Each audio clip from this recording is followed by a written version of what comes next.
우리 엄마는 내가 4살 때부터 옥진이라는 회사를 다녔다. 고졸이었던 엄마는 당연히 책을 파는 방문 판매원으로 일을 시작했다. 내가 초등학생이 되었을 때 엄마가 일하던 회사는 걸어서 2분 거리에 있었다. 나는 가끔 준비물이나 용돈이 필요할 때 엄마를 보러 회사에 갔다. 한 가지 기억나는 것은 회사에서 만난 아주머니들이 엄청 나에게 잘해주셨다는 것이다. 기분이 좋기도 하고 부담스럽기도 했는데 지금 생각해보니 잘해줄 수밖에 없는 이유는 따로 있었다. 사람들이 우리 엄마를 보고 상무님이라고 불렀다.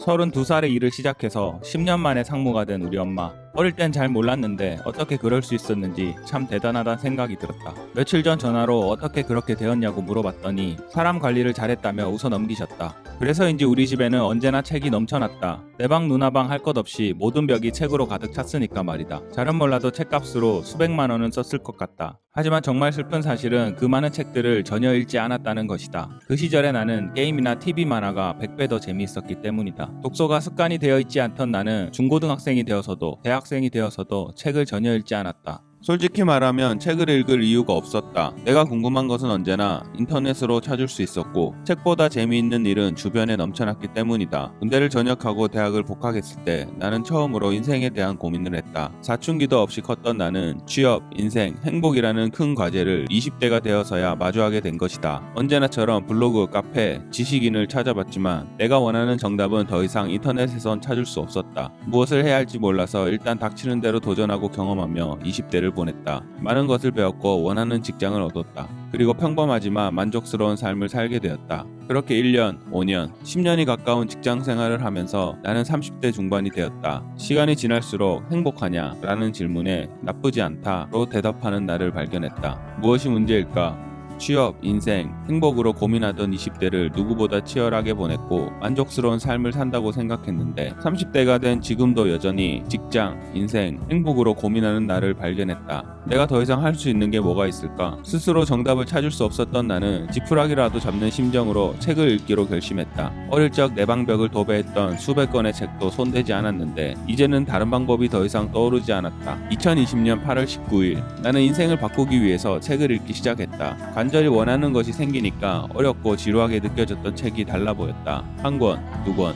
보고 싶은 책을 20권 정도 읽었을 때 10년 동안 풀지 못했던 인생, 행복이라는 고민의 해결책을 찾을 수 있었다. 왜 진작 책을 읽지 않았을까? 10년 가까이 혼자 고민했던 시간들이 아깝다는 생각이 들었다. 인생을 살면서 후회한 일이 거의 없는데 처음으로 책을 읽지 않은 것을 후회했다. 독서를 결심한 뒤 보고 싶은 책을 읽다 보니 5개월 동안 42권의 책을 읽었다. 책을 통해 대부분의 고민을 해결하고 나니 직장이라는 마지막 과제가 남게 되었다. 나는 회사 일도 만족하지만 직장일만으로는 경제적 자립과 시간, 공간의 자유를 누릴 수 없다는 것을 깨달았다. 그리고 나는 경제적 자유를 위해 다른 책들을 읽기 시작했다. 물론 책을 읽기만 해서는 돈을 벌 수 없기 때문에 읽은 내용을 하나둘 실천했다. 새로운 일에 도전하는 건 20대에 지겹도록 했기 때문에 자신 있었다. 2021년 7월 30일 책을 읽고 실천한 지 1년이 되었다. 그동안 유튜브를 시작했고 운이 좋게도 6만 구독자를 만들었다. 경매 공부도 하고 부동산도 계약했다. 최근엔 주식 공부도 시작했는데 아직 성과는 나오고 있지 않다. 물론 직장 생활과 부업을 병행하면서 말이다. 솔직히 아직은 나도 잘 모르겠다. 과연 독서가 인생을 바꿀 수 있을까? 여기 1년에 100권의 책을 읽는 남자가 있다. 읽고 실천하고 읽고 실천하고. 그는 5년 동안 500권의 책으로 인생을 바꾸었다. 나는 독서를 하는 게 아니라 책대로 살기로 결심했다. 책 한 권에 한 가지라도 실천하며 인생을 바꿀 수 있다. 이것이 그가 말하는 독서로 인생을 바꾸는 방법이다. 저자도 나처럼 5년 전까지만 해도 한 권의 책도 읽지 않았다고 고백한다. 그 역시 평범한 월급쟁이였고 회사에서 강제로 부서 방출을 당한 뒤 생존을 위해 독서를 시작했다. 그리고 2년 만에 경제적 자유를 얻었다. 나는 이 책을 받자마자 쉬지 않고 끝까지 읽어 내려갔다. 내가 원하는 정답을 그는 알고 있지 않을까? 저자가 독서로 찾은 성공한 사람들의 아침 루틴은 아래와 같다. 처음부터 빠짐없이 따라하려면 얼마 가지 못해서 실패했을 것이다. 그래서 그는 여러 가지 행동 중 딱 한 가지만 실천하기로 했다. 제일 쉬운 것부터 말이다. 예를 들어 부자들의 아침 루틴 중 제일 쉽게 할 수 있는 것은 스트레칭이다. 그러면 평소보다 조금 일찍 일어나서 스트레칭만 하면 된다. 그렇게 한 가지가 익숙해지면 같은 방법으로 하나를 더 추가하면 된다. 이것이 저자가 말하는 실패 없이 책대로 사는 방법이고 책으로 인생을 바꾸는 방법이다. 아침 루틴뿐 아니라 다이어트, 부동산 투자 등 우리가 이루고 싶은 일들을 같은 방법으로 이룰 수 있다.